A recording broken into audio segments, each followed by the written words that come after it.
Kalau kita tidak tahu bagian kita, maka diurapi seperti apapun, urapan itu bocor.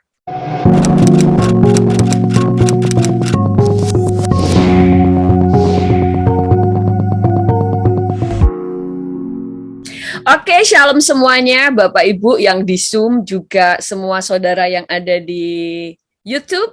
Shalom semuanya. Hari ini kita melanjutkan pengajaran 2 minggu yang sudah berturut-turut tentang mujizat keuangan. Hari ini bagian yang ketiga. Kapan hari kita sudah belajar ya? Saya review sedikit atau saya rangkum sedikit ya. Yang 2 minggu yang lalu, juga yang minggu lalu kita berbicara tentang mujizat keuangan bagian 1 dan 2, kita di situ belajar bahwa Yesus datang itu membawa Injil kerajaan, bukan Injil kemiskinan, bukan Injil kemakmuran, bukan Injil penderitaan, tetapi Injil kerajaan. Injil kerajaan berbicara tentang sebuah pemerintahan. Yesus adalah raja. Pada waktu Yesus memerintah, tidak mungkin tidak ada perubahan. Yang kacau pasti diluruskan semuanya. Tetapi kalau diajar tentang kita harus memikul salib, kita harus peperangan rohani karena kita ada di bumi, karena kita anak kerajaan, maka iblis itu ingin menghancurkan hidup kita, tetapi Tuhan ingin memulihkan keadaan kita.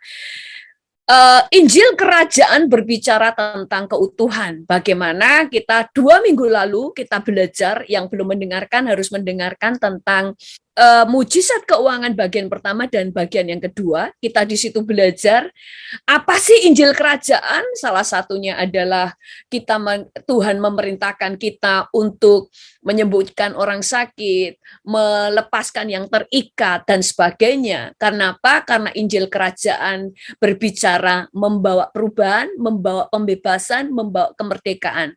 Salah satunya juga adalah memerdekakan kita dari kemiskinan.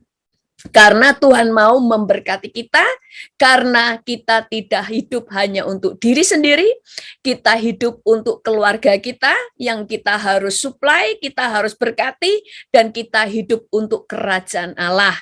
Bagaimana kita harus hidup untuk mendukung pekerjaan Tuhan, untuk menolong orang miskin, dan sebagainya. Sehingga hidup kita menjadi berkat. Kemudian saya kemarin juga mengajarkan tentang ada pengajaran-pengajaran tentang pengajaran keuangan yang salah ya, yang membuat orang akhirnya antipati dengan pengajaran keuangan. Salah satu contoh itu seringkali banyak yang mengajarkan itu tentang sedikit-sedikit itu kamu akan diberkati kalau kamu memberi, ya kan?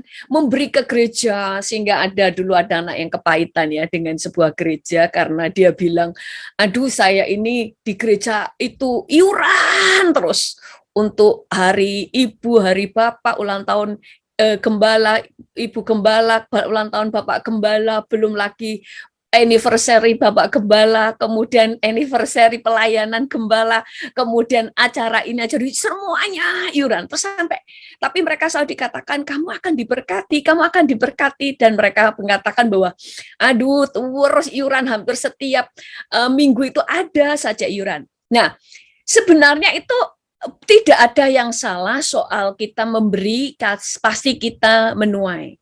Tetapi sekali lagi, segala sesuatu harus diajar dengan seimbang. Kemudian kita seringkali mendengar misalnya diajar tentang terima urapan kelimpahan, terima urapan kekayaan, dan sebagainya.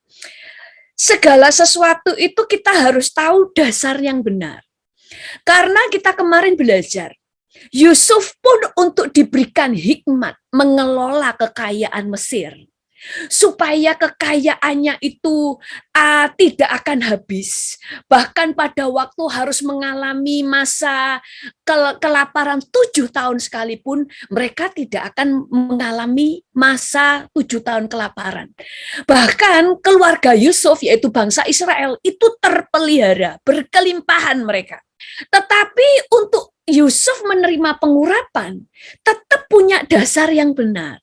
Dia adalah orang yang punya wadah yang siap. Dia adalah orang yang bisa dipercaya. Dia tahu mengelola keuangan. Makanya saya katakan Yusuf pun tidak serta-merta terima urapan, kemudian dia tiba-tiba bisa mengelola segala sesuatu. Tetapi dia perlu dididik di rumah Potifar dari menjadi budak. Kemudian terus dia bisa dipercaya mengelola harta orang lain, dia bisa bertanggung jawab, bukan hanya bertanggung jawab untuk membuat segala yang dia kerjakan berhasil, tetapi juga apa saja yang dilakukan itu berlipat ganda. Kemudian sampai dia naik pangkat menjadi kepala kepala budak. Sehingga dikatakan Potifar dapat mempercayakan semuanya kepada Yusuf, kecuali istrinya. Tidak diserahkan dalam kuasa Yusuf. Tapi segala sesuatu di bawah kuasa si Yusuf. Daud juga demikian, dia punya dasar. Tuhan urapi dia supaya dia selalu menang dalam setiap peperangan, tapi tetap dia dipersiapkan untuk melatih dirinya. Nah, saya selalu sampaikan bahwa firman Tuhan harus disampaikan dengan utuh supaya kita ini ngerti cara melakukan nggak salah. Makanya supaya tidak akan ada yang terlalu ngeroh, ada yang terlalu memikirkan segala sesuatu harus masuk akal. Kita harus dua-duanya kita jalankan supaya bisa terbang. Demikian juga dengan mujizat keuangan. Tidak salah pada waktu kita menerima urapan kelimpahan, urapan kekayaan. Kalau memang kita seorang hamba Tuhan menerima pewahyuan itu, dia punya urapan itu, saya percaya. Tapi sekali lagi, segala sesuatu harus seimbang. Tanpa keseimbangan, pasti kecewa. Kita pada dasarnya, kita misalnya contoh, ada banyak yang ngumpulin begini. Oh, orang-orang diajari tentang kelimpahan dengan memberikan persembahan. Nanti dia akan dikembalikan 30, 60, 100 kali ganda. Ya memang Alkitab berbicara begitu. Tapi kalau cuma diajar ini saja memang bisa keliru. Karena orang akan datang memberi dengan harapan mendapatkan kembalian, mendapatkan lebih banyak. Ternyata seringkali tidak mendapatkan apa-apa karena dia menerima ajaran dengan dasar yang salah. Karena tidak diajar lengkap, akhirnya dia punya motivasi hati yang salah karena dia tidak tahu yang benar seperti apa. Makanya terjadi banyak kekecewaan. Nah, segala sesuatu saya sering mengajarkan di sini tentang kita harus mendengar atau belajar firman secara utuh, mengenal cara kerja Tuhan dan sifat Tuhan secara utuh sehingga kita bisa mengerjakannya. Dan saya juga mengajarkan untuk kita bisa terbang butuh 2 sayap. Makanya Alkitab selalu mengajarkan ada bagian Tuhan, ada bagian kita. Kalau kita tidak tahu bagian kita, maka diurapi seperti apapun, urapan itu bocor. Sama seperti saya pernah sampaikan bahwa Tuhan tidak bisa memberkati orang-orang yang hidupnya masih kacau. Kalau kita bisa mengatur hidup kita, maka Tuhan memberkati sangat mudah. Contoh, saya juga pernah berkata di dalam pengajaran ini juga, orang miskin dikasih harta setengah dari dunia tidak akan menjadikan mereka kaya. Karena ada wadah yang harus dipersiapkan. Yang pertama, mentalnya. Kedua, diajar supaya mereka ngerti apa yang harus dia lakukan. Karena kalau tidak, seberapapun harta diberikan, pasti ada kebocoran karena tidak tahu apa yang dilakukan.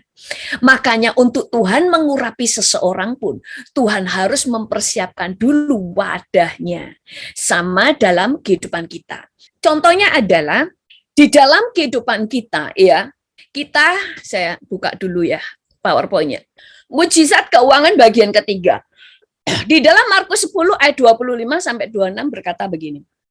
Murid-muridnya tercengang dan mendengar perkataannya itu, tetapi Yesus menyambung lagi, anak-anakku, alangkah sukarnya masuk ke dalam kerajaan Allah. Lebih mudah seekor onta melewati lubang jarum daripada seorang kaya masuk ke dalam kerajaan Allah. Kapan hari kita sudah belajar, dikatakan di sini sukar bagi tidak langsung ngomong orang kaya saja ya, tetapi dikatakan alangkah sukarnya masuk ke dalam kerajaan Allah. Lebih mudah seekor unta melewati lubang jarum daripada seorang kaya masuk ke dalam kerajaan Allah. Tidak dikatakan orang kaya tidak bisa masuk surga, tapi sukar. Kenapa? Kalau hatinya tidak benar. Tapi kemarin kita juga belajar orang miskin pun sangat sukar masuk surga karena banyak terjadi luka hati, kepahitan, dan kecewa. Bahkan saya beberapa kali menerima message ya di Instagram saya, itu ada orang-orang yang konseling sama saya, mereka kepengen bunuh diri karena terlilit hutang, tidak bisa bayar. Ada seorang ibu tidak bisa ngasih makan anaknya karena ditinggal suaminya tanpa biaya. Dia stres, dia ingin bunuh diri, dan dia ingin meninggalkan Tuhan. Jadi mau kaya, mau miskin, dua-duanya sama. Kalau kita tidak tahu firman dengan utuh, makanya kalau ada orang yang berkata, kaya susah masuk surga, miskin pun sama saja. Makanya kita kemarin belajar bagaimana bahkan di Nias kapan hari ada satu desa semuanya Kristen karena sebuah bencana yang dibangun hanya orang-orang yang mau murtad, dan semuanya murtad, tinggal 5 orang yang masih mempertahankan kekristenannya. Mereka tidak mendapatkan akses apa-apa, mereka tidak dibangunkan rumah, mereka bahkan tidak menerima pertolongan, mereka tidak menerima sembako, sehingga yang lain melihat anak-anaknya kelaparan, akhirnya satu persatu mereka meninggalkan imannya supaya mendapatkan makan. Jadi kalau dikatakan orang kaya cepat bisa tidak bisa masuk surga, sama saja. Makanya nanti kita belajar bagaimana menjaga hidup kita bisa stabil. Karena kita kemarin belajar pencobaan bagi kita semuanya sama, yaitu harta, tahta, ya kan? Kalau laki-laki, wanita, dan sebagainya ya. Jadi pokoknya kita dicobai dalam harta, wanita, apalagi ya, tahta, kemudian ada lagi kemarin kita bahas, saya lupa jadinya. Kemudian ayat berikutnya ya. Jangan berikan kepadaku kemiskinan atau kekayaan, biarkanlah aku menikmati makanan yang menjadi bagianku, supaya kalau aku kenyang, aku tidak menyangkalmu dan berkata, siapa itu Tuhan?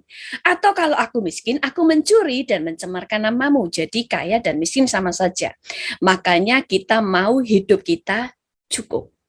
Nanti kita akan melihat. Cukup di sini artinya bukan kemudian tidak mau berkembang. Nanti kita pelajari berikutnya. Nah, kemudian, untuk kita mengalami terobosan ekonomi dan sebagainya, kita itu jadi orang Kristen harus terbiasa melihat segala sesuatu. Tuhan tuh ngajar itu per level. Kalau saudara pelajari khotbah-khotbah saya, semua bicara level. Level 1, level 2, level 3. Ada iman, ada pengharapan, ada kasih. Kemudian ada ruang, ada halaman, ruang maha kudus, orang kudus, ruang maha kudus. Kemudian ada banyak hal yang saya ajarkan di situ. Bukan saya ngajar sendiri, tetapi saya mengajar dari apa yang Alkitab ajarkan. Semua ada levelnya. Supaya saudara tahu dari mana dulu berpijak. Itu yang membuat kita tidak tiba-tiba lompat. Sama dengan berkat keuangan. Kita jangan kemudian senang sekali kalau ada hamba Tuhan, mari semuanya datang ke tempat ini, terima pengurapan kekayaan. Sekarang setiap saudara yang membawa uang hari ini, yang mempersembahkan uangnya hari ini, terima kelimpahan, terima urapan. Sehingga semua orang, saya dulu pernah ya lihat ada orang bawa amplop itu saudara, itu sampai uangnya itu keluar saking banyaknya uangnya. Suami istri dibawa ke depan dan sebagainya, terima pengurapan. Saya nggak katakan itu salah karena saya tidak tahu kalau hamba Tuhan itu memang dapat pernyataan itu, ya itu benar gitu loh. Tapi sekali lagi kalau dasarnya nggak dibangun, akan banyak orang membawa uangnya dan tidak terjadi apa-apa. Karena kita harus tahu dasar iman yang benar. Karena semua ada tahapannya. Yang pertama adalah, kita lihat ilustrasi kemarin ya, tentang yang Tuhan mau di dalam kehidupan kita itu, kita memiliki kehidupan cukup, bukan kurang. Makanya Alkitab berkata, Yesus menjadikan dirinya miskin supaya kita menjadi kaya. Artinya Tuhan mau membebaskan kita dari kemiskinan, supaya kamu bisa makan, supaya kamu punya kehidupan. Apa sih cukup itu? Kehidupan yang layak. Kebutuhan pokok tercukupi, sandang, pangan, papan, pendidikan, itu kebutuhan pokok. Itu harus tercukupi. Makanya negara-negara yang dikatakan negara maju, kalau rakyatnya itu bisa terpelihara. Bisa terpelihara hidup mereka. Di sini banyak homeless. Karena mereka memang nggak mau kerja. Tapi homelessnya nggak ada yang mati kelaparan. Karena tetap dipelihara. Dapat makan mereka. Dapat tempat tinggal. Kemudian baru kehidupan yang kedua, hidup yang melimpah. Kenapa hidup yang melimpah? Untuk bisa memberkati orang lain. Membuka lapangan pekerjaan-pekerjaan baru, untuk mendukung penginjilan, untuk menyekolahkan orang miskin, untuk memberi makan orang-orang miskin. Itu tujuan hidup kita. Layak artinya engkau bisa memberikan kehidupan yang layak untuk keluargamu, untuk istrimu, untuk anakmu. Dan memang itu kemauan Tuhan. Makanya Yesus datang selalu dikatakan dia membuat segala sesuatu menjadi baik. Janda Sarfat yang punya hanya tepung sedikit dan minyak sedikit, Elia datang ke sana membuat mereka tidak pernah kehabisan makanan sampai masa kelaparan habis. Elisa datang ke rumah janda, seorang nabi. Dia membuat mujizat di sana dan minyak yang sedikit tidak pernah habis selama dia terus tuangkan. Nah, tapi yang diajarkan orang-orang seringkali hanya bagaimana waktu dia membuat tepung roti ini mengutamakan Elia, maka dia diberkati. Bagaimana jandanya Nabi, waktu dia menuangkan minyak, terus selama dia terus menuangkan dan ada wadah-wadahnya, maka minyaknya tidak pernah habis. Maka setiap orang mengharapkan mujizat yang demikian, tetapi tidak terjadi. Karena segala sesuatu harus utuh. Semua, makanya supaya nggak salah dan tidak menjadi kecewa dan menjadi celah bagi iblis untuk mengatakan bahwa janji Tuhan palsu.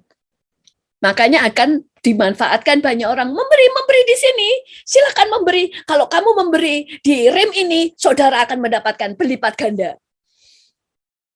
Terus nanti pelayan di tempat lagi sedikit. Nggak perlu yang seperti itu. Saudara memberi karena berdasarkan kasih dan hormat kepada Tuhan. Saudara memberi pada pekerjaan Tuhan, yang pertama karena saudara mengasihi, kedua karena menghormati Tuhan, yang ketiga karena saudara berterima kasih telah bertumbuh dari pelayanan itu. Tetapi untuk kita mengalami terobosan ekonomi, nggak cuma menerima urapan. Urapan itu sebuah kemampuan kayak gini ya. Saudara itu seorang dikasih senjata mutakhir. Tetapi kalau saudara tidak terlatih memakainya, ya sia-sia. Walaupun punya peralatan canggih di tangan, nggak tahu caranya, ya sia-sia, sama dengan urapan. Dikasih urapan mutakhir untuk saudara. Kan ada banyak, terima urapan kekayaan, terima urapan kelimpahan. Ya, seperti itu banyak yang datang. Dipikir dengan pengurapan, pulang langsung keluar dari kemiskinan. Makanya seorang hamba Tuhan pun harus bertanggung jawab untuk ngajar dengan lengkap. Jangan cuma diajar, beri di tempat ini, kamu akan diberkati. Karena saya akan mendoakan saudara. Makanya saya pernah katakan, kalau 80% mengalami yang dikatakan benar. Tapi kalau yang mengalami cuma 2-3 orang, ada yang salah yang dia sampaikan. Yang disampaikan bisa bukan dari Tuhan, bisa dia mengajar gak lengkap. Kita kemarin sudah belajar kan, nasib itu di tangan kita. Makanya jemaat selalu diajar sedikit-sedikit di tangan Tuhan, di tangan Tuhan. Itu betul. Tapi segala kuasa itu sudah dikasih kita. Makanya kalau diajar hanya nasibmu di tangan Tuhan, akhirnya pasif. Memang di tangan Tuhan, tetapi kuasa sudah diberikan kepadamu. Makanya pada waktu Musa yang membelah laut itu, Tuhan benar. Tapi kuasa sudah diberikan kepada Musa. Saya ngajar di sini enggak ya? Atau di tempat yang lain? Sehingga Musa yang disuruh Tuhan berjalan di depan, awan kemuliaan, awan tiang awan dan tiang api kalau malam itu berjalan ke belakang dengan malaikatnya, berjalan di belakangnya orang Israel, yang di depan sekarang Musa. Sekarang di tangan Musa. Laut terbelah atau tidak, bukan di tangan Tuhan, tapi di tangan Musa. Kamu mau mengangkat tongkatmu atau enggak, terserah kamu. Tuhan di belakang bersama malaikatnya. Saya pernah ajarkan itu. Mungkin enggak di sini ya. Sorry ya, kadang-kadang saya ngajar di tempat lain tidak diajarkan karena saya kebiasaan ngajar enggak saya ulang. Jadi ada kuasa yang diberikan kepadamu, makanya nasib ada di tanganmu. Nasib di tanganmu, kalau engkau taat kepada Tuhan, maka berarti kamu menyerahkan nasibmu di tangan Tuhan. Tuhan yang pegang. Tuhan sudah menuliskan nasib kita di depan. Tapi untuk menuju ke sana, itu pilihan. Itu tergantung kita. Makanya kemarin kita belajar. Nasib kita ditentukan yang pertama. Pilihan-pilihan kita. Nasib kita ditentukan dengan siapa kita bergaul. Itu kan pilihan kita. Dengan siapa kita berpartner. Dengan siapa kita menikah. Tapi kalau menikah, kalau sudah menikah, sudah. Nggak bisa diutak-atik. Kemudian nasib kita ditentukan mindset kita atau cara pikir kita. Makanya semakin banyak belajar, maka nasibmu semakin baik. Kemudian yang ketiga, nasib kita ditentukan setiap keputusan-keputusan yang kita ambil. Apa yang kamu makan, apa yang kamu baca, apa yang kamu lihat, semua menentukan nasibmu. Yang keempat, nasib kita ditentukan perkataan-perkataan kita. Hidup dan mati dikuasai lidah. Banyak orang dipecat karena mulutnya. Banyak orang masuk penjara karena mulutnya. Banyak orang yang dihajar, bahkan dibunuh karena mulutnya. Jadi nasib juga di tangan kita. Kalau kita mau di tangan Tuhan, nurut dengan apa yang Tuhan mau. Baru nasib kita di tangan Tuhan. Kemudian yang kelima, nasib kita ditentukan karakter kita. Kemudian yang keenam, nasib kita ditentukan oleh apa yang kita percaya. Makanya ada orang jahat, ada orang radikal. Karena dia mempercayai hal yang salah. Yang tadinya baik, bisa membunuh orang tuanya sendiri. Karena apa yang mereka percaya. Sama dengan keuangan dan nasib hidup kita. Apa yang kau percaya? Kalau engkau percaya bahwa hidup kita ditentukan sebagai pemenang, maka tidak ada yang mustahil bagi orang percaya. Segala sesuatu bisa aku taklukkan. Karena Tuhan sudah memberikan aku kuasa. Itu sudah kita sudah belajar di pengajaran yang pertama. Keuangan, mujizat keuangan di bagian yang pertama. Jadi kita mulai melihat.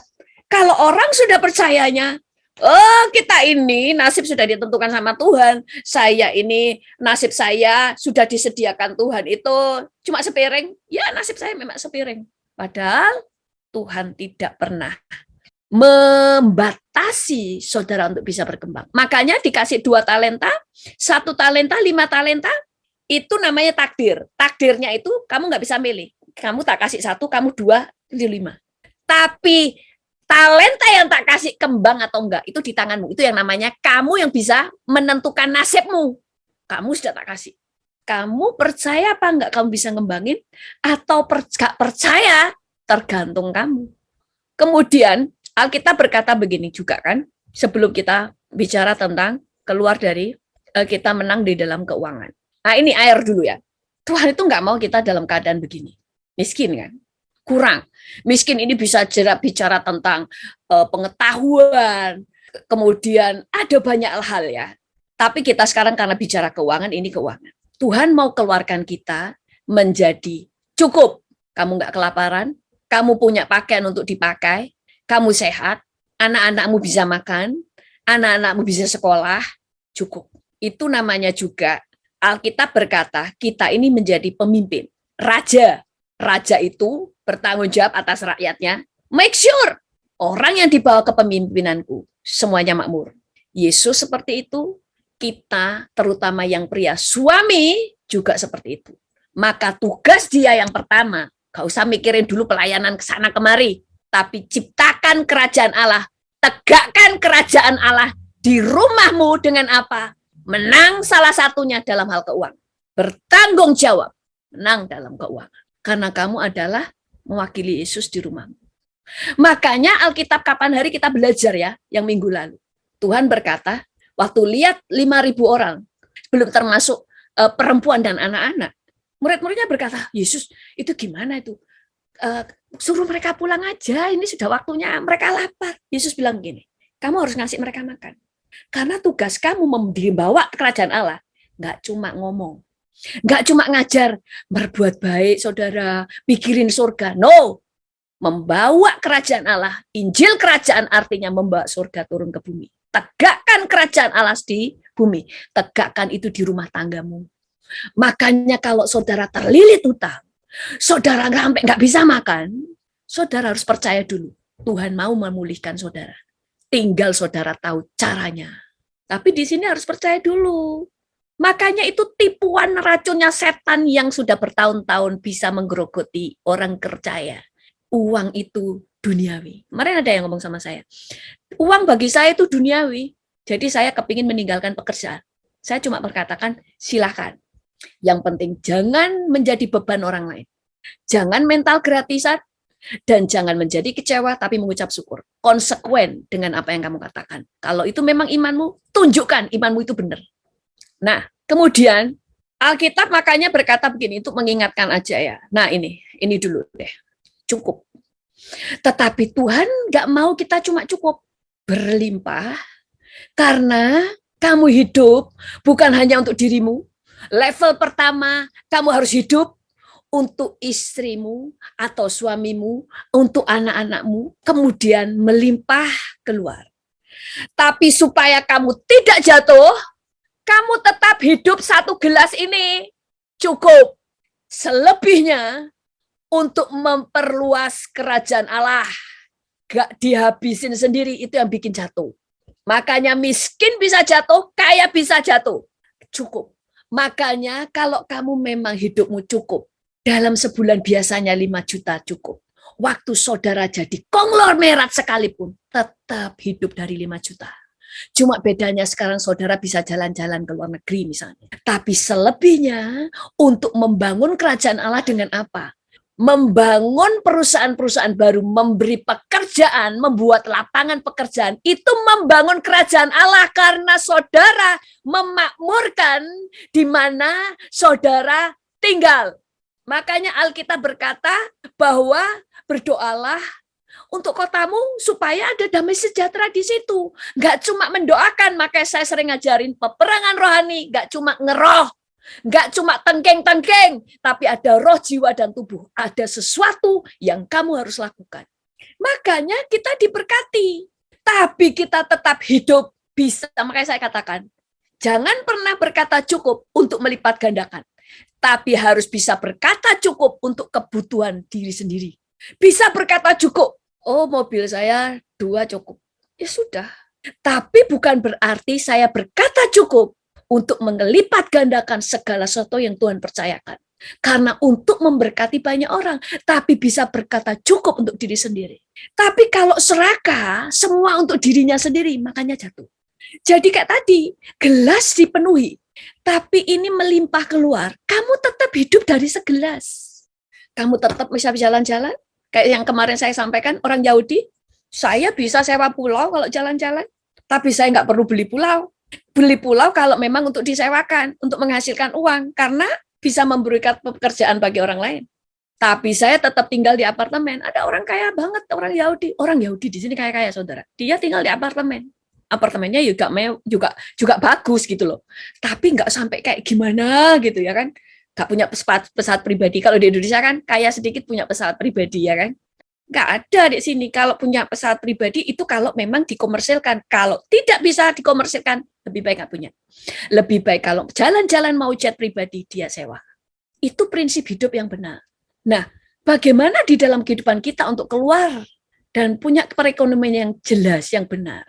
Nah, ini ya berkelimpahan. Yang pertama, ada 3 level untuk berhasil dalam keuangan. Menurut Alkitab. Yang pertama, rajin dan kerja keras. Ini harus ada dulu. Makanya ada Alkitab berkata, Tuhan memberikan roti kepada orang yang dikasihnya pada waktu tidur. Akhirnya yang dicaplok ayat itu, ini diilangin. Saudara, ayat firman Tuhan itu utuh dari perjanjian lama sampai perjanjian baru. Kalau saudara mau hidup benar, itu teliti semuanya. Semua harus menjadi bagian hidup kita. Orang yang tidur diberikan roti itu bonus. Tapi ini tetap ada. Siapa aja yang diberkati di Alkitab? Yakub, betul? Yusuf, kemudian siapa lagi? Ishak. Banyak lah, nggak usah tak sebutin satu-satu. Tapi mereka punya dasar yang sama, rajin. Rajin dan kerja keras. Makanya Alkitab berkata, kalau kamu bisa dipercaya dalam perkara kecil, akan dipercaya dalam perkara yang besar. Ngasih urapan mudah, tapi wadahnya harus benar. Makanya sekali lagi banyak orang Kristen menjadi kecewa karena baca satu ayat langsung cuma itu yang dicaplok. Semuanya rajin itu tetap harus ada. Yakub itu diberkati luar biasa, tapi dia punya dasar, dia rajin bekerja. Rajin di sini gini loh, tidak gampang menyerah. Saudara siap untuk melakukan segala sesuatu dari nol. Pada waktu gagal, tidak menyerah, itu namanya rajin dan mau kerja keras. Bekerjalah seakan-akan tidak ada anugerah. Tapi saudara tidak pernah putus asa karena saudara tahu ada anugerah.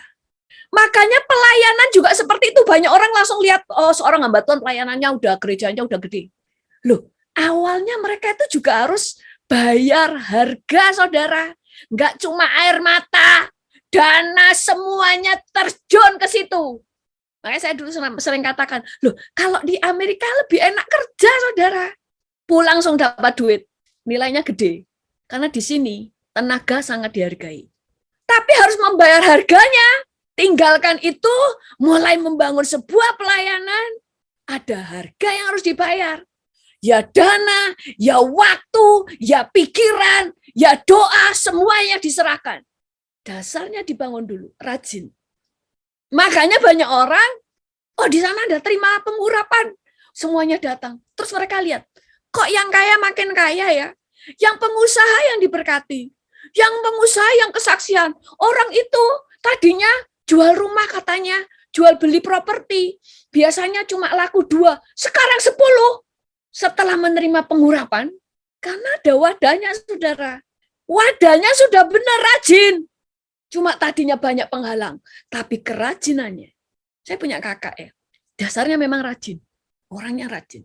Sehingga waktu dia berdoa, itu Tuhan itu ya, soal kakak saya itu kalau rumah itu kayak kacang goreng, saudara.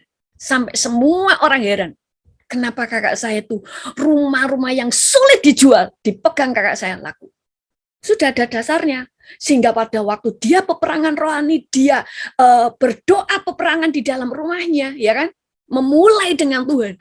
Tuhan itu ngurapi cepat. Karena seperti saudara itu dikasih senjata, saudara tahu apa yang saudara harus lakukan. Saudara saya kasih HP canggih sekalipun, kalau nggak tahu caranya tetap nggak bisa apa-apa. Urapan itu seperti itu. Nah, kemudian makanya Alkitab berkata begini, kalau saudara cuma hidup untuk keluar dari kemiskinan hanya dengan urapan, ayat-ayat ini sekali lagi harus dihapus. Makanya ada orang-orang yang berkata begini, itu perjanjian lama sudah nggak berlaku. Sopo ngomong perjanjian lama nggak berlaku? Harus ngerti apa yang tidak berlaku. Itu ada Taurat yang Tuhan genapi. Kayak contoh, waktu makanan Tuhan berkata, bukan apa yang masuk yang menajiskan, tapi apa yang keluar. Berarti sekarang kemudian Tuhan ngasih Petrus tentang makanan yang haram. Terus Tuhan katakan yang haram, yang dikatakan Tuhan halal, jangan dikatakan haram. Sejak itu berarti tidak ada lagi makanan yang haram, tapi semuanya halal. Tetapi ada hukum yang baru. Segala sesuatu diperbolehkan, tapi harus jangan ada yang memperbudak kita punya penguasaan diri dan sebagainya ya. Tapi hal-hal yang lain yang Yesus tidak membatalkan atau Yesus tidak katakan bahwa itu tidak berlaku, tetap berlaku. Tangan yang lamban membuat miskin, tetapi tangan yang orang rajin menjadi kaya. Tidak dikatakan pengurapan menjadikan orang kaya. Jadi orang malas diurapi, ya tetap gak akan ada apa-apa. Orang malas tidak akan menangkap buruannya, tetapi orang rajin akan memperoleh harta berharga. Tangan orang rajin memegang kekuasaan, tetapi kemalasan mengakibatkan kerja paksa. Hati si pemalas penuh keinginan, tetapi sia-sia, sedangkan hati orang yang rajin diberi kelimpahan. Banyak orang katakan berani bermimpi, tapi mimpi tok, tidak melakukan. Ya kamu hanya penuh keinginan, tapi sia-sia. Sedangkan hati orang yang rajin diberi kelimpahan. Tentang urapan itu nanti di level yang ketiga. Orang yang mencuri, janganlah ia mencuri lagi, tetapi baiklah ia bekerja keras. Dan melakukan pekerjaan yang baik dengan tangannya sendiri, supaya ia dapat membagikan sesuatu kepada orang yang berkekurangan. Ini low level. Yang mencuri tobat, jangan mencuri lagi, langsung bekerja. Gak kerja biasa, kerja keras. Supaya apa? Mencukupkan diri sendiri, mencukupkan orang lain, bahkan bisa menjadi berkat untuk orang yang berkekurangan. Makanya selalu tahu step-stepnya. Bukan begini juga, nunggu pengurapan, saya rajin dulu ya, enggak. Pengurapan dikasih, tapi engkau harus lakukan bagianmu. Makanya Elisa saja juga rajin, dia sedang membajak. Semua dasarnya sudah punya wadah yang benar. Paulus, kalau saudara baca, dia membuat tenda, dia nginjil iya, ngelayani pelepasan, dia dianiaya iya, masih bisa buat tenda untuk dijual. Makanya nggak ada rasul yang miskin. Yang ngomong miskin nggak baca Alkitab dengan teliti atau sok tahu, tapi nggak baca. Kemudian orang rajin, orang yang bekerja keras, dia tahu hidup itu bisa ada kegagalan, tapi dia bangkit lagi. Karena Alkitab sudah berkata, kita ini diciptakan untuk menaklukkan, menguasai. Kamu lebih dari pemenang, berarti ada yang kita taklukkan. Bisa gagal, tapi seorang mental pemenang dan orang yang rajin, dia tahu dia bisa bangkit lagi. Tetap mengerjakan bagiannya. Untuk jadi seorang YouTuber saja, tidak langsung dapatkan 5.000 subscriber atau 1 juta, semua dari nol. Dia mau rajin terus atau langsung putus asa, nasib di tangan dia. Kamu berhenti, ya selesai. Tuhan berkati YouTube-ku. Loh, kamu saja buat aja nggak mau. Tuhan berkati, Tuhan Yesus jualanku, tapi kamu nggak pernah mau mikir makananmu itu kurang enak atau gimana, dan sebagainya. Karena harus ada dasarnya. Terus dikatakan ada seorang muda ya, nggak tahu saya pernah cerita di sini, tapi itu nyantol dari saya sampai saya. Padahal itu saya baca waktu remaja. Ini ada seorang anak muda, dia orang miskin, terus diangkat oleh omnya, ya kan, dipelihara omnya. Omnya itu seorang pengusaha dan anak ini disuruh untuk pemasaran produknya. Jadi dia harus memasarkan produknya ke toko-toko, ya kan. Dia beberapa bisa berhasil menjual, ada beberapa yang nggak bisa. Tapi omnya selalu nyuruh datang ke sana lagi, datang ke sana lagi, datang ke sana lagi. Toko yang selalu menolak dia, ditolak berkali-kali. Tetap omnya suruh ke sana. Orang ini sampai putus asa, maksudnya dia. Setelah orang-orang itu sudah menolak, ngapain sih, cari yang lain aja lah. Atau kan yang lain sudah laku, ngapain ke sana lagi? Tahu dia waktu ngomong omnya, udahlah om, orang ini sekalipun saya 1000 kali datang, tetap ditolak. Omnya ngomong apa? Kalau sampai 1000 kali kamu datang tetap ditolak, berarti kamu yang goblok. Itu mereka langsung iya ya, kenapa aku? Dia mikirnya, apapun yang aku lakukan pasti ditolak. Tapi omnya ngomong, kalau sampai terus 1000 kali tetap ditolak, berarti masalahnya itu dek kamu. Sejak itu dia selalu mikir, kenapa orang ini menolak? Semakin hari, sampai dia pinter, tidak ada orang yang bisa nolak kalau dia menawarkan produknya.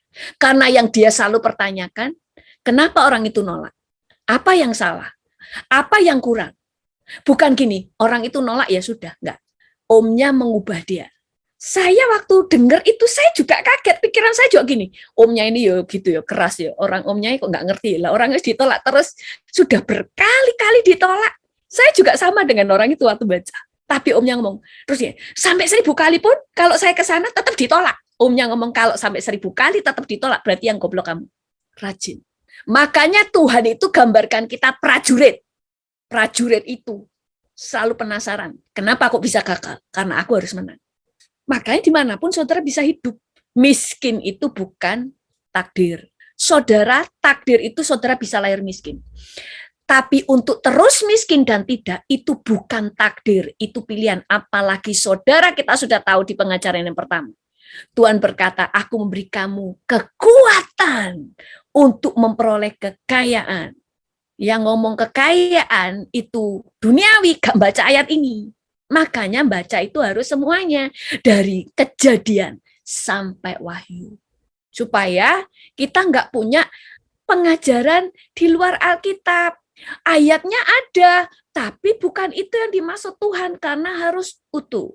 Kemudian ada orang-orang itu yang mengatakan saya mau hidup dengan iman.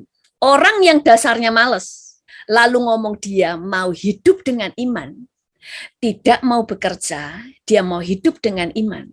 Percayalah, dia mau hidup jadi peminta-minta. Dia mau hidup dari belas kasihan orang. Tapi orang yang memang rajin kerja, makanya ada orang yang rajin kerja. Dia lagi sukses-suksesnya di dalam pekerjaannya. Lalu Tuhan ngomong, kamu harus lalu keluar dari pekerjaan. Tinggalkan pekerjaan. Maka dia akan diberkati Tuhan yang luar biasa. Walaupun dia nggak kerja. Karena dia hidup dengan iman, karena taat, karena Tuhan yang suruh. Bukan karena kemalasan. Dulu banyak orang yang datang sama saya hidup dengan iman, saya butuh beras. Terus kenapa hidup dengan iman kok butuh beras ngomong sama saya? Kan ingin saya kasih beras. Ada banyak orang yang seperti itu. Dulu ada Bapak ama Tuhan, dia minta diantar ke suatu tempat, ngajak orang-orang untuk nganterin dia, diantar. Terus makan. Ayo kita makan, ya kan? Dia yang ngajak kita loh ya, dia minta tolong diantar. Bukan kita yang ngundang dia, kita tidak kenal. Kemudian begitu ayo kita makan, hamba Tuhan itu berkata begini, uangnya pendeta nggak laku. Saya menerima semua yang disediakan. Padahal kita nggak menawari. Memang kita punya rencana yang nanti kita bayarin lah. Tapi kan kita belum ngomong, tapi langsung ngomong, padahal dia yang ngajak. Waktu saya masih remaja, uang pendeta nggak laku. Ini mental pengemis. Anak Tuhan itu raja. Mentalnya memberkati, bukan ngerepoti. Makanya kenapa Tuhan memberkati. Kemudian katakan, setelah itu, tadi ya rajin itu sudah harus menjadi dasarnya orang Kristen. Tidak ada orang malas. Baru kemudian harus tahu, Alkitab juga mengajar kerja cerdas. Kerja cerdas itu seperti apa? Tanpa pengetahuan, kerajinan pun tidak baik. Orang yang tergesa-gesa akan salah langkah. Kamu boleh rajin, tapi lebih daripada itu, kamu harus punya pengetahuan. Pengetahuan apa? Kerja cerdas itu gini. Kamu tahu pentingnya membangun hidup bisa dipercaya. Nggak cuma bisa dipercaya orang lain, tapi bisa dipercayai Tuhan. Apa saja yang dipercayakan kepada kamu, kamu bisa bertanggung jawab, kamu bisa kerjakan dengan baik. Enggak cuma baik, kamu bisa memberikan lebih. Kamu mau jadi pedagang, kamu mau apa saja. Ada orang cari utangan gampang. Saya tidak sedang ngajar utang, tapi ada orang tertentu pada waktu mau buka bisnis, uangnya kurang, cari hutang gampang. Kenapa? Dia terkenal bisa dipercaya. Makanya hidupnya diberkati. Jadi berkat itu tergantung kita, bukan tergantung urapan. Karena semua orang percaya diurapi, belum tentu semuanya bisa melaksanakan, mengerjakan, walaupun dikasih senjata yang sama. Makanya kita harus mengerti prinsip ini. Jangan cuma cari pelayanan Zoom. Wah, sekarang ada urapan kekayaan. Apalagi langsung ditantang. Berikan persembahan hari ini, dan saya akan berdoa. Percayalah, saudara pulang dengan kecewa. Karena cara Tuhan nggak begitu. Tahu pentingnya mengembangkan skill. Ini namanya kerja cerdas. Tahu pentingnya menambah pengetahuan dan wawasan. Tahu pentingnya membangun karakter yang baik. Tahu arti cerdik, ini harus selalu ada. Tahu menetapkan tujuan dan impian. Supaya saudara tahu persis apa yang saudara ingin lakukan. Tahu mengutamakan apa yang bisa menghasilkan income. Penting bisa dipercaya. Saudara harus bisa dipercaya orang, saudara bisa dipercaya Tuhan. Dulu ada di Bali, ada orang bule pesan furniture semua karena seni-seni Bali. Dia belanja, ternyata ditipu. Langsung sejak itu putus hubungan, dia tidak mau pesan ke sana. Padahal dia kalau dia itu untuk di Amerika itu dia bisa kalau pesan itu berkontainer-kontainer, saudara. Rusak karena tidak bisa dipercaya. Saya ada tukangnya ini pinter, saudara. Kalau membangun pinter sekali. Dia juga tahu seni gitu. Jadi tahu bagusnya gimana. Jadi kalau saya mau suruh bangun dia, itu gak perlu arsitek lah. Dia langsung tahu bisa membayangkan saya ngomong itu harusnya bagusnya gini, bagusnya itu enak nyambung. Tapi kalau orang lain saya butuh arsitek untuk menggambarkan apa yang saya pikirkan. Gambar baru tahu bagusnya. Karena saya di sini di Indonesia kan. Tapi orang ini kemudian nipu. Semuanya ini dikurangi, ini dikurangi. Dan dia nggak cuma dengan saya, dengan orang lain. Akhirnya hancur. Padahal dia orang paling dicari, akhirnya tidak ada yang mau pakai dia. Tidak bisa dipercaya. Oh, kurang urapan?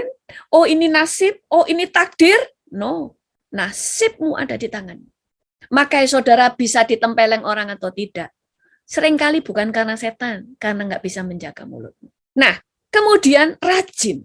Contoh ya, terus tadi saya katakan begini kan, makanya perlu mengembangkan wawasan dan sebagainya.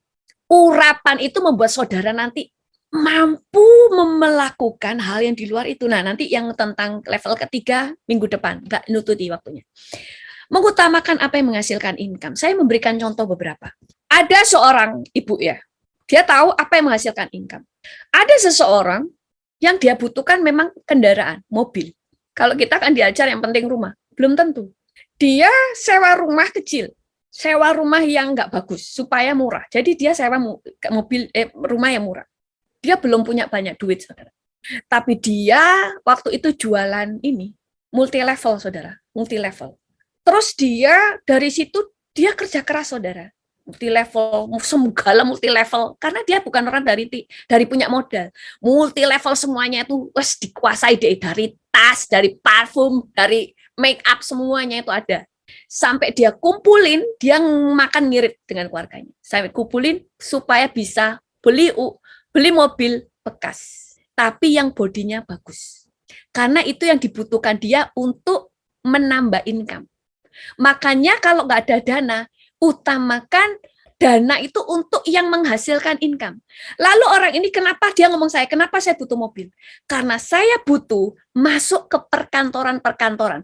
Kalau naik motor, biasanya orang nggak percaya.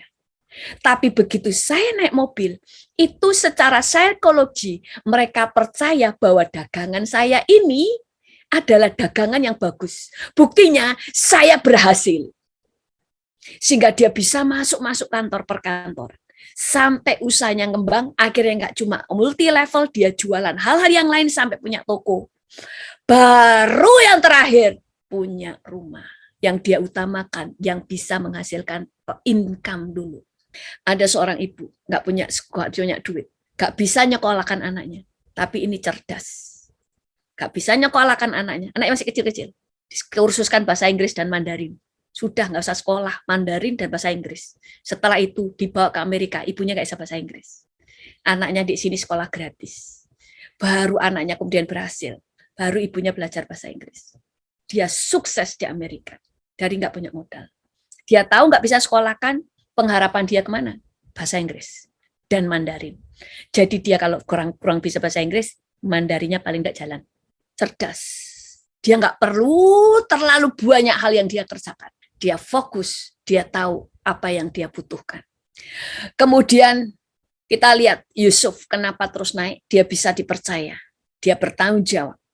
Kemudian orang Yahudi, itu kan punya sekolahnya sendiri, Yahudi. Ada yang sekolah umum ya, tetapi mereka juga punya sekolah sendiri. Di sekolahnya itu selalu diajar begini. Kalau kamu mau berhasil, cari tahu apa yang menjadi persoalan atau permasalahan manusia. Cari solusinya, ciptakan produknya. Makanya mereka menciptakan hal-hal yang menolong manusia, memudahkan mereka hidup. Contoh, kalau telepon dulu mahal, kamu harus mikir gimana caranya supaya telepon jadi murah. Jadi selalu yang mereka pikirkan menolong orang. Pertama, mereka dikasih tahu untuk menolong sesama Yahudi, karena orang Yahudi waktu itu kan di mana-mana dibuang. Untuk menolong orang Yahudi supaya bisa hidup. Selanjutnya, jual ke orang lain. Jadi di dalam kehidupan kita juga begitu. Dasarnya rajin, terus buka wawasan. Nanti ketiga baru kita pelajari. Berjalan di dalam mujizat itu seperti apa. Jadi nggak langsung lompat mujizat. Jatuh saudara. Atau menjadi kecewa. Makanya banyak orang pelayanan-pelayanan yang membangun dari awal. Dengan orang-orang yang tiba-tiba misalnya dapat urapan. Cepat jatuhnya saudara. Karena tidak membangun dasar. Makanya di dalam mujizat keuangan pun harus tahu dasarnya. Rajin tetap ada. Dasarnya rajin. Bahkan orang males itu rajin mikir. Ada seorang anak muda dia bilang gini, karena saya males untuk kerja sama orang, makanya saya harus mikir gimana caranya saya menciptakan pekerjaan sendiri. Karena saya males berdesak-desakan keluar naik bis, maka saya harus ciptakan pekerjaan yang bisa saya kerjakan di rumah.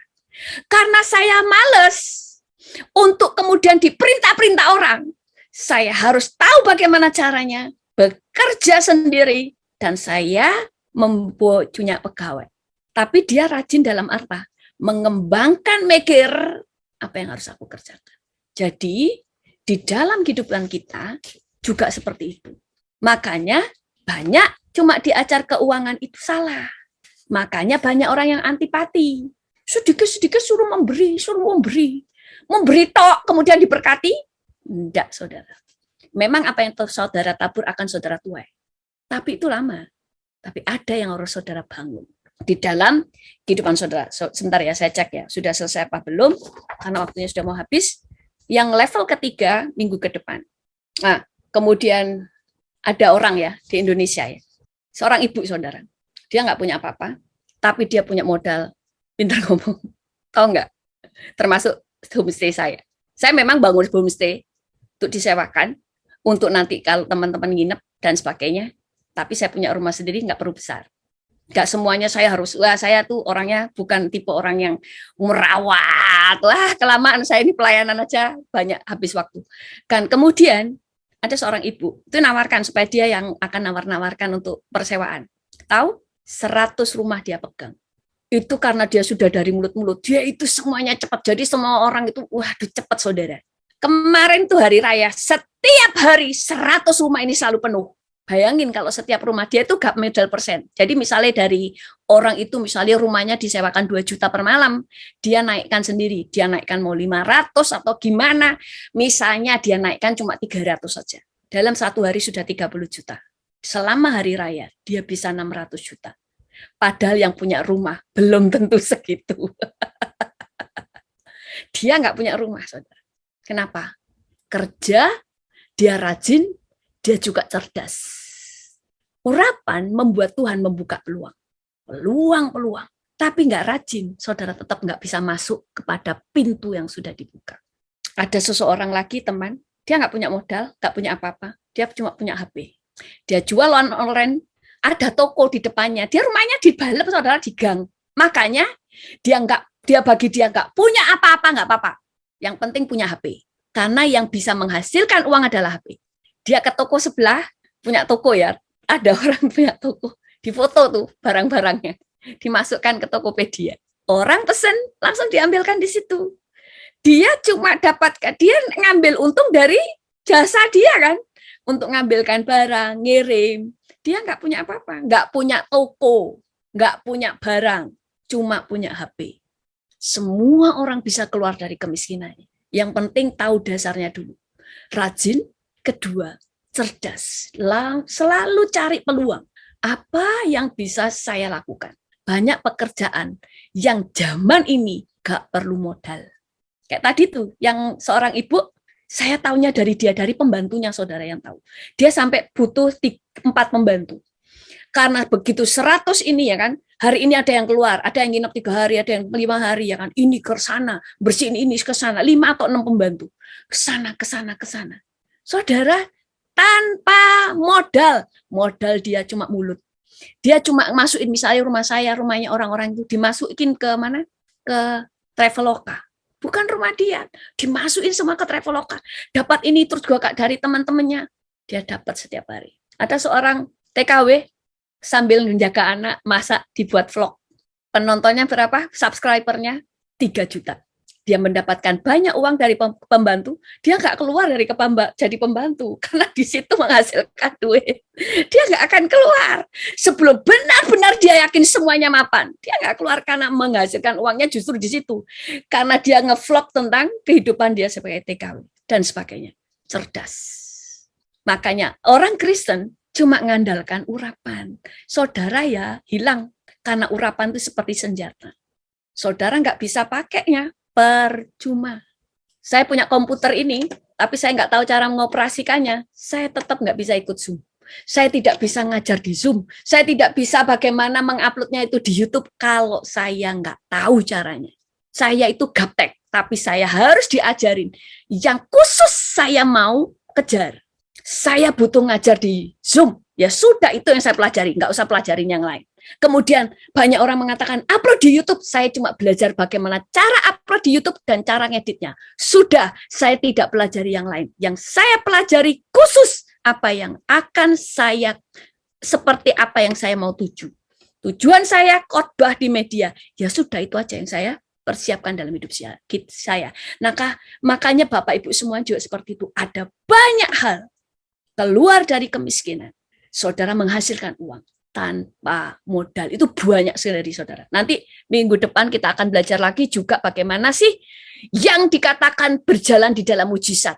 Supranatural itu gimana di dalam keuangan. Baru kita pelajari minggu ke depan. Tapi kita sudah pelajari dulu dasarnya lebih dahulu, rajin dan cerdas. Cerdas itu bisa dipercaya, tahu mengembangkan pengetahuan, tahu melihat peluang dan sebagainya. Amin. Oke, itu aja saya serahkan kepada Cik Yulend.